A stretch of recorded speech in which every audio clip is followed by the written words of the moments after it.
Good morning, children. So today's our next topic is output unit. Input unit we have learned about keyboard, mouse, optical mark reader, biometric, web camera, light pen. Okay, so many things. 10 to 11 we have seen the input devices. Now our next topic is the output device. Okay, output device is what? Whatever you are giving input through any of the device, you are getting the output, right? Whether if you are writing on keyboard, it is being shown on the screen of the computer. Okay, so first the major output device is your LCD screen. It is having a rectangular form, inches, 18 inches, 21 inches, whatever we want to take, we can take, right? It is being used in our laptops also. The screen is there. Next one is the printer. Next important output device is your printer. Whatever we want to print the text, documents, photos, whatever you want to do, you can print through the printer. Color printer is also there. We are having, earlier there was dot matrix printer. It was, whatever you write on the screen and you want to take the printout, the printout comes in the form of dots. Suppose if I want to write A, what it does, it does like print A. B, it is in the form of dots.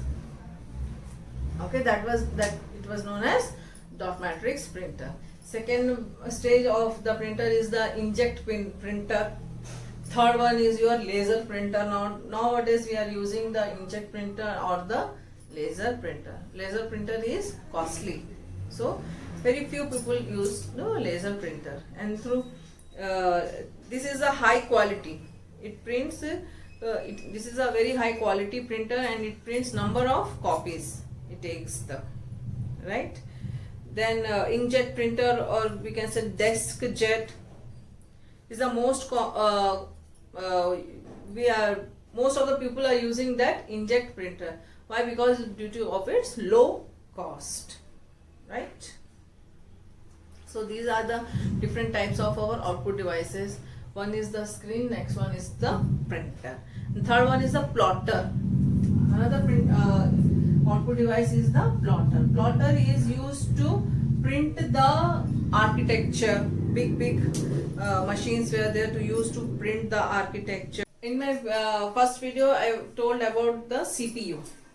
Okay, CPU. What is that CPU? Central Processing Unit, in which you will be having three different units. One is control unit, next one is arithmetic logic unit, and third one is your memory.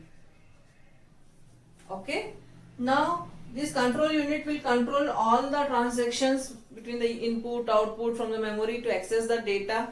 Everything is being controlled by the control unit. ALU, arithmetic logic unit. Arithmetic means plus, minus, into, divide. Whatever be the calculations being done in our program, that is being done by the arithmetic logic unit. And next one is the memory. Memory, and that day also I told, memory is of two types. One is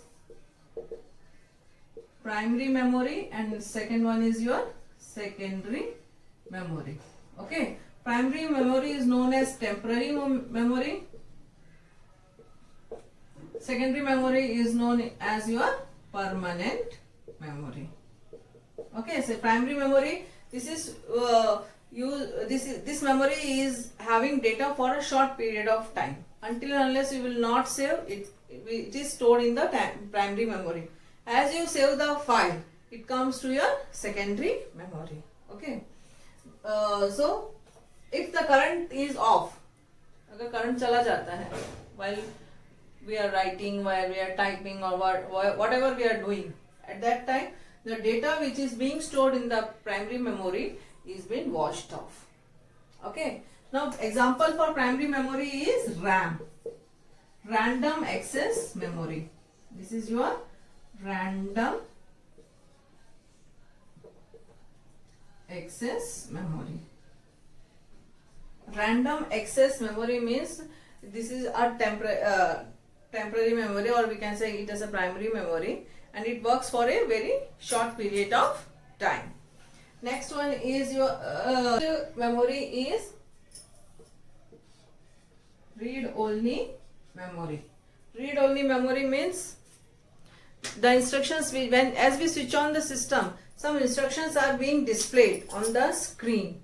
Everyone see. If you have not noticed, please see. Okay, that data or the instructions which are being displayed as we start switching on our system, that is known, switching on the system is known as booting process. Okay, so when we boot our system, right, some instructions or data is being displayed on the screen.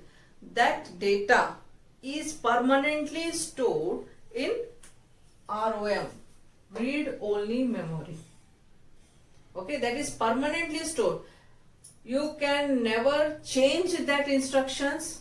Whatever written on read only memory, we can't change the data over there.